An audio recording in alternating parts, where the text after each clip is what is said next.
अपना ध्यान सम्मुख विराजमान श्री श्री 108 श्री परमहंस महान विभूतियों की ओर लगाते हुए और अपनी मुख रचना को पवित्र करने हेतु एक बार ऊंची और मीठे स्वर में बोलिए जयकारा बोल मेरे श्री गुरु महाराज की जय। बोलो श्री सद्गुरुदेव भगवान की जय। गुरुमुखों, एक बार की बात है, श्री श्री 108 श्री तीसरी पातशाही महाराज जी किसी गांव में गए। सत्संग हुआ, नाम पर चर्चा हुई कि कौन कौन नाम जपता है और कौन कौन नाम नहीं जपता। एक भगत ने कहा कि मेरे पास काम बहुत है, समय नहीं है, समय मिलता ही नहीं, सिमरन कब और कैसे करें। भगवान जी ने फरमाया कि इस गांव में कुआं है। भगत ने कहा हाँ है। तो गुरु महाराज जी ने कहा चलो। वहाँ मौजूद संगत को भी साथ में ले गए। वहाँ पहुंचकर भगत जी से कहा कि बताओ कि कुएं में से पानी कैसे निकालते हैं।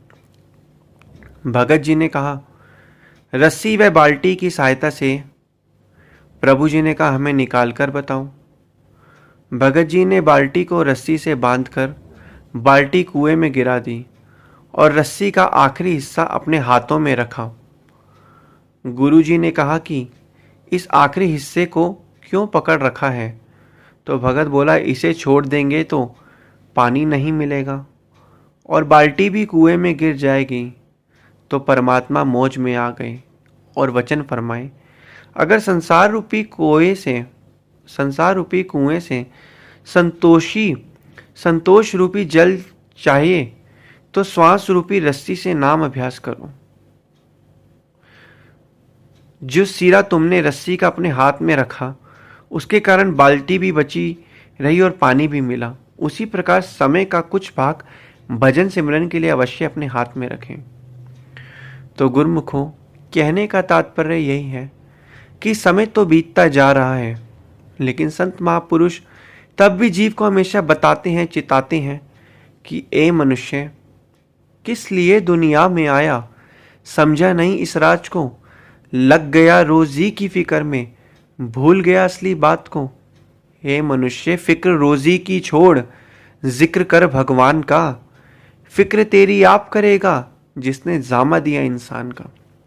हे मनुष्य, तू कल भी दुखी था, तू आज भी दुखी है और इसमें कोई शक नहीं कि तू आने वाले भविष्य में भी दुखी ही होगा।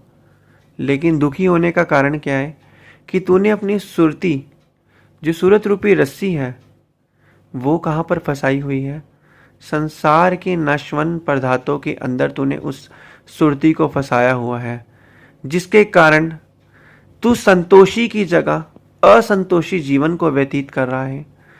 हर रोज इच्छाओं की, कामनाओं की बोझ में, अग्नि में इतना दब चुका है कि इच्छाएं पूरी करते करते जो तेरे श्वासों की पूंजी है वो भी नष्ट होती जा रही है, खत्म होती जा रही है।